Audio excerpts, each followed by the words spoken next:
welcome back. This is Kari Waltz. I'm in my studio again, and we are continuing with You Can Draw number 6. Today our focus will be on linear perspective and how it can enhance your drawing and create depth. And we'll get to that in just a minute. I just want to thank my guest host, Debbie Nicoletti, for hanging out with me and covering the chat. If any of you happen to be around, I appreciate if you chime in and say, I'm here. Tell me where you're from. And if you've watched me before, thank you so much. I am at 222 subscribers. Thank you for helping me meet my subscriber goal. By the end of January, I got to 200. My next goal is 250. So I appreciate each and every one of you for taking the time to do that because it really helps. But today, I'm going to shift my camera and I'm going to focus on some of my favorite drawing tools and some examples of, I'll just do the examples this way. It's a little easier, of what we're going to focus on today. Linear perspective is the use of angle lines to create depth. And this is one of my journal entries. Get it to focus there. I was in Texas during bluebonnet season, and this was a pair of train tracks that were going off in the distance, and you can see if you continued those lines, they would kind of end up at a single point, and that's what's called our vanishing point. Well, those lines were fairly straight. Sometimes the lines that are vanishing off in the distance are a little crooked and turned, and that's like this one where we have a road. This was I-75 in 2019 when Irma was about to hit the coast of Florida, and Florida was evacuating, so everyone was heading west rather than east. So the title of that was Irma is Coming and Florida Evacuates. But by the use of creating that linear perspective where it gets closer, bigger, wider to you as you it gets closer to you, then it helps read right. This is also an example of a building. The building is only one side of the building, but you can see the angle lines where they're pointing, whoops, other direction, over here, where they're angled out on this way so that they all angle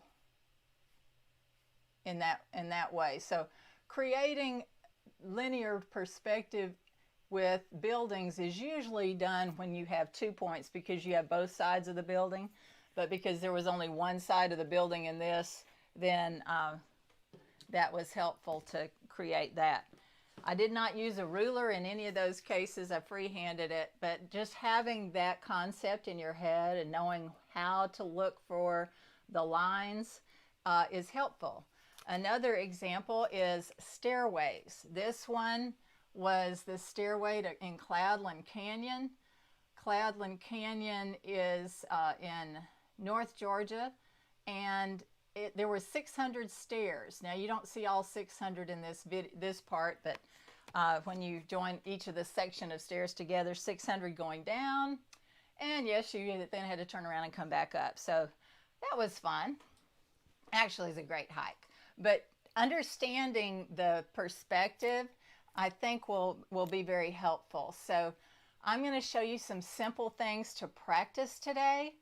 And at the end of the video, at today's video, I'm going to add a link to a playlist. The playlist will be actual drawing lessons that I've taught last year. They're unedited, but it's just like you're sitting in my drawing class and you'll hear some of the students in the background are asking questions. And I think if you really are interested in taking your drawing another step from what it is, that if you watch those videos, that they'll be very helpful. So just skip through the parts where we're just discussing things or sharing each other's work and get to the drawing. But please check out that playlist at the end. If you forget, at the end of this, it's also listed as a public playlist on my channel. So, all right, I'm going to change the camera to look down at my tools, and we're going to go from there today. All right, these are 3 of my favorite rulers. They're all gridded but it's helpful when you're working with perspective and you want to make sure that your lines are straight or perpendicular or parallel. All of that helps. All those math teachers should be very happy that I use those words. This one is 18 inches long, 2 by 18 inches. I use that a lot when I'm working larger pieces. This small one is just 1 by 6 inches. I usually carry that in my journal because it's a small, it's small. And 1 by 12 is what we will be using today. So one of the things that we're going to talk about is, or some of, ooh, sorry, hit the camera. Some of what we're going to do today is non-objective. It's just using design and lines to create a pattern and play with your, it's actually an exercise to get you used to aiming for your vantage point. So what I want you to do first is understand how to use this ruler, or this, hello, it's a compass. You see this lovely compass? It is well worn. I'll show you a new one. This one is a safety compass, S-A-F-E-T compass. I'll add that in the notes at the end, and it probably won't be added till tomorrow when it's uploaded fully. But the safety compass was great for middle school kids because there's no point. And even elementary students don't have trouble using this. So I want to show you there's 3 different ways to use it. You hold it still. And, whoop, sorry about that. I have my phone a little too close to my drawing tools. All right, so you hold it just like a stencil and you can draw those, or I can hold the arm of it and I put there's all these little holes right here, and I push out and I swing around. Pick another hole, push out, swing around, pick another hole, push out, swing around. Those are concentric circles. There's times when you want to do a design that it's much bigger than that. So in that case, I would put a dot somewhere on my paper. Now these are going to overlap drawing wise, but it's just an example. This brass ring needs to go right on top of that dot, and then you press your finger down to hold that in place. That allows this to spin. You've got to get everything out of the way so it spins. All right, so you pick, ooh, I'm going to have to raise that up. Keep hitting it. So you pick a hole and you go around. Pick another hole. Oops, sorry. Well, you get the idea. I'm going to have to raise that up. I wasn't doing this earlier when I set this camera so low. Okay, so you get the idea. It goes all the way to 10 inches. So if you're doing things that are very precise and you want exact circles, I would recommend that tool. It's a lot of fun to use. Now the first activity that we're going to do is where we are going to create some flying shapes. So somewhere on my paper I want to put a dot. That dot is going to represent our vanishing point. Our vanishing point is where everything is going to aim. Now I want to create shapes, closed shapes, that are anywhere on this page but on top of that dot. And you don't want your shapes to overlap. So I'm going to put a couple of circles. I think I'll draw a portion of a circle and then just make it kind of a crescent shape. And then you can do anything you want to. This is very creative and relaxing. You can also color it with crayons, color pencils, and that's kind of fun. So all I'm doing here is making random shapes. I don't care what kind they are, other than I want them to be closed. So I'm going to go all the way around doing whatever shapes that I want, around and around and around, and pretend I just did that. I already have some drawn, not to waste your time. So here we have a point, and we have all these shapes. Kind of fills up the page pretty well. I only have 8 shapes, and I usually go with an odd number. But by the time you add all the lines aiming to your vanishing point, then you can see if you need something else to balance your whole design. You may or may not need it. All right, now remember, way back at the very beginning when we did a scroll, and the scroll was, I asked you to go to the very top of the curve of the scroll or the very bottom of the curve of the scroll and draw a line toward the scroll. Well, we're doing kind of that same thing. So here's a point that's close to the vanishing point. I always start with the ones closest to the vanishing point. And I'm going to aim straight to the vanishing point. Okay, that's the first line. Here is another point or a corner. Now, if I draw that line, am I going to go through this shape? So you have to ask yourself that. Yes, if I drew a line here, I'm going to go through this shape. So if you would go through the shape, don't draw it. Going to go here. Will it go through the shape? No. So I'm going to draw it. Here. Will it go through the shape? Well, it'll go to the shape, but remember when we drew that scroll and when we hit something, we stopped? Same thing here. So I'm going to hit that and stop. So I'm going to go to the next corner where it changes direction, aim to that point. So I want you to see that this point is a pivot point. If you've ever played basketball, you know what it means to pivot. You keep your one foot down and you rotate your body any way you want, but you cannot lift your foot or you've considered traveling. So another thing I like about this clear ruler is I can just rotate my ruler around and I can see when it hits the edge of an object. It just hit the edge of this circle. So I'm going to aim there. Keep going, hit the edge of the circle. Keep going, turn around. Oh, it hit the very tiny edge of this. And that's actually pretty much in a straight line, so you're not even going to see the side of that. You're only going to see one edge, the front and the edge. And when you, another reminder, when you make your vanishing point, don't make a giant dot. Make it fairly small so you have one small area to aim at.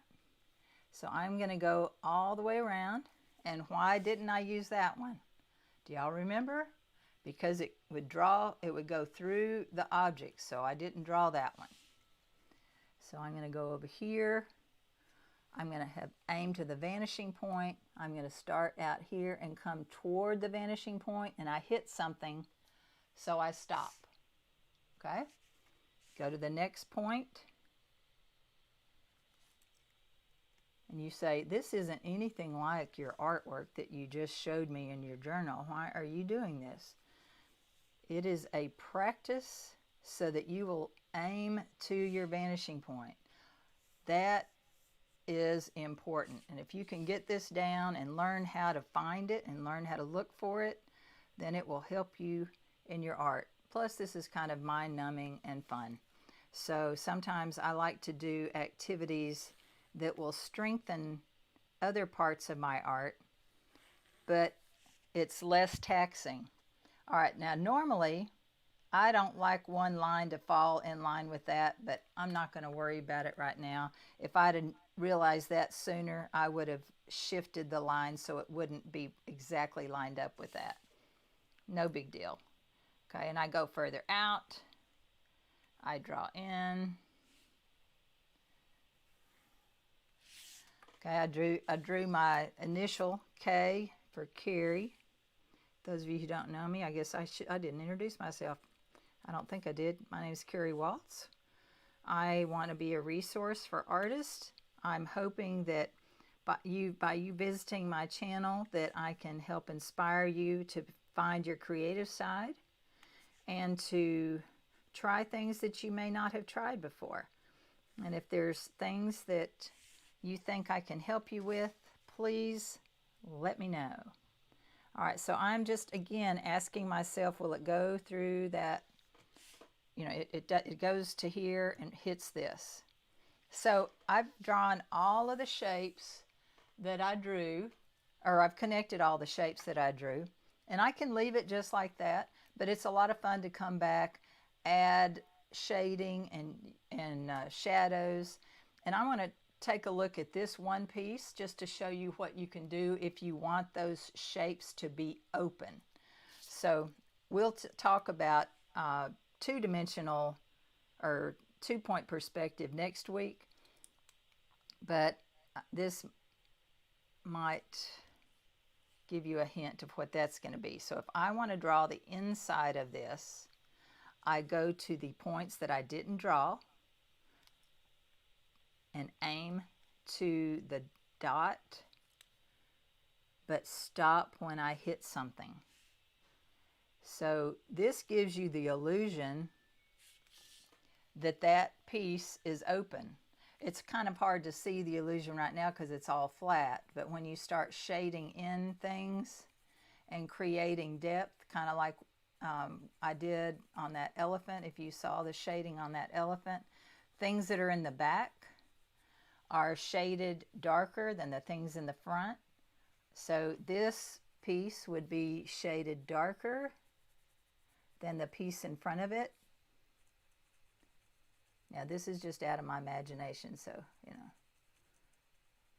I just want where the lines cross, oops, went over the lines, to be a little different. But you see how when you just change a little bit of what's here, and again this could be in color, but it's a lot of fun just playing with pencil. And I'm not going to spend a lot of time on this, just to give you the idea. But when I create dark where the light can't get to, and it's lighter where the light would be, and there's not a specific light source on this one, then it starts to create the illusion of depth in the space. So it's just a fun little activity. Give it a try. And anytime your shapes are the same color, if I cross a line and from here to here, that's the same, I need to change one of them. I either need to make one lighter or one darker. Otherwise, you're not going to be able to see the difference. And if you did this in color, you could change the color of one of the outside versus the inside. And my students had a lot of fun with this activity. I called it my flying shape activity. So here is the one piece semi-shaded. So that gives you an idea. So just adding the shape and dimension to it, and then I would probably darken out the entire background once I've got my shading done, and go from there. That same kind of thing I did with a piece of a drawing that I just did a little random shape. It could be like a handkerchief or the end of a curtain, anything that's kind of organically shaped. If it all comes to a point, then here's my point. Just like my ruler or my scroll a couple of weeks ago, I go to the outside edge of a curve, angle in, outside edge of a curve, whoops, my pencil broke, outside edge of a curve, angle to the vanishing point, into the curve, to the vanishing point, and you go around. And again, on this one, I went to the inside curves as well, just like I showed you on that piece just a minute ago. And then you stop when you hit something else. So you come all the way to the vanishing point, or you run into something. So it creates this illusion. It's a lot of fun. You can even decide, well, I might not be doing an exact vanishing point like the craters on the moon. Maybe you just by creating the lines of the direction things go. If I want it to show like it's a hole, then I'll go further down. But if I want it more shallow, so sorry. If I want it more shallow, then I'll just create lines like this, which are not as deep. But just by creating the lines going toward where they all run together, it's kind of a fun experiment. Now, take a look at this one. Believe it or not, this is a one-point perspective drawing. I started with a piece of paper. I used my 18-inch ruler and I cut across from corner to corner, and that right there, that X is the center of this paper. So that point right there is the vanishing point for almost everything on this page. There's one exception. Well, two. I'll let you see if you can figure that out. But I'm going to show you kind of how I did this, and then you can try it maybe on your own. So I drew an X that went through. That X represented the top level of my room and the bottom edge of my wall, and it all aimed at the center of the room. That part's the easy part. Then I erased the lines here. Ignore this right here for now, just focus on that. And I wanted to create a window. So I came over here, I aimed however wide I wanted that window. I put that at the top line, so I drew that line there. Then I rotated. Actually, I did the bottom of the window first. I did the bottom of the window, angled there. Then I decided how thick I wanted the window, how wide I wanted it. So I drew that straight across. Actually, that should have been straight across there. I missed that one. See, even I get it wrong. Okay, so that's where the top of that line should be, off just a little bit. The reason some things have to be straight across, because I am looking, if you're looking in a room, your floor is straight across. Even if you live on a hill, the builders built the floor to be straight across. So everything that's across this way, horizontal, you want to be straight. And that's the joy of this ruler. So I can look and see if it's straight by looking at the lines that intersect that ruler. All right, so that's how wide I wanted my window to be. So I come back, aim at the vanishing point, connect how wide it is to the width. I wanted to find the center to create a window pane. So I measured my window. It's about 3 inches, so 1.5. So I put a dot where that was. I put a line here, shift it up a little bit, put another line. So it's a tiny bit wider here than here, but it's hard to see. So that's how I got my window. I come over here. I want a door. So I aim up here. I draw this line right here. I want to show how wide the door is. Then I line this back wall up. Remember, this back wall is vertical. And remember, okay, I'm going to make it darker for you. See, there's that dark line. I'm going to line that dark line up with the line on one of these rulers. And it's got to, I have it matching the red. So then I can draw that line. So it's straight up and down. Okay? Are y'all following me? I hope so. I want a line straight across where my door facing is. I guess that's what you call it. Whatever. And I want to go then to my vanishing point. I aim to the bottom of that and draw till I run into something. Here's the front side of the door. You don't see the inside because you are closer to it. You only see the inside of the other side. That makes sense? Maybe. Ooh, I've gone 24 minutes already. Well, if you found anything helpful in this so far, let me know. I put little dots at the very back of the wall. I've already measured 1/4 inches, 1/4, 1/2, 3/4, and so on, so I could quickly do the floor to kind of show you how you can create the illusion of flooring.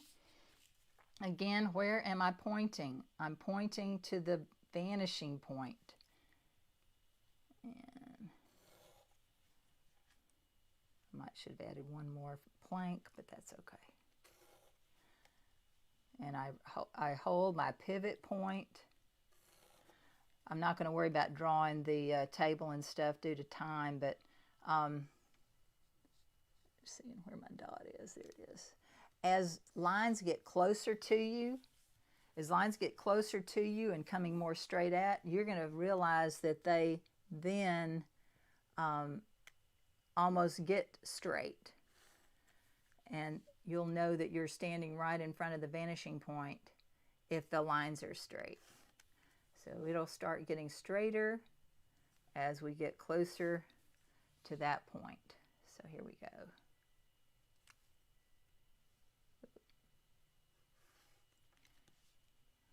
All right.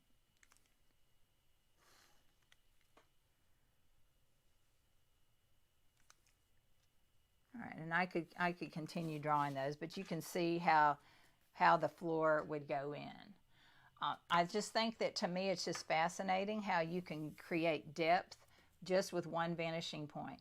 Now, if you looked at the picture and you're not sure what is not in, I did not use linear perspective in, it's this vase. I just created it because it's round. I put it on the floor, so it's got to be further in from the back side, so I erased the back end when I put it. Also, this back frame, I was going to make a picture out of that. The frame corners are about 45 degrees. The reason why there is no perspective point in using the dot here is because it's flat against that back wall. You don't see the side, you don't see the top or bottom, so it's straight on that wall. So if it's something like that, you just draw it the way it should be, and it will read right. If I put an edge on it, it wouldn't read right because I'm not standing right there looking at it that way. So understanding perspective can just help you draw more easily. And you don't have to use a ruler, you don't have to be this exact, but if you can look and see how even furniture in your house, look and see if I follow the top line of that piece of furniture and follow the bottom line of that piece of furniture, where does it end up in space? And if I follow around that, take a picture and just lay down your clear ruler and look and see how things connect. Look at your floor, the tile of your floor. I mean, I was even playing with this ruler. Look at this ruler. When I tilt it and get it really close, you see how it's the same thing I just drew on the floor, but if I look at it in real life, it's squares. But if I change the angle, there we go, change the angle and put it close to you, they get bigger and they angle. So that's what linear perspective is. And there's just so many things you can do with it. And this is just a tiny inkling of how I use it and how it's helpful for me. I'm going to shift back to my other view, and hopefully, there we go. And I don't think I have any questions, but I appreciate you being here today. I do want to remind you that I'm going to put a link up here to the collection of drawing classes that I did over a year ago. It's when I first started filming, and I wasn't even going to tell anybody that they were that I had a YouTube channel. I only told somebody maybe about five months ago is when I officially started and actually announced to people I had a channel. But the information on there is helpful, and I think it will be beneficial for you to look at. If you have any questions, again, please send me a note. Ask a question in the comments. I always try to go back and read them all and respond if I see them, whether it's on Facebook or YouTube. Today I was again trying to film and stream to both YouTube and Facebook, and we'll see if it worked. I'm still learning. So thank you for joining me today, and I really appreciate the time you spend with me, and I'll see you next week. Okay.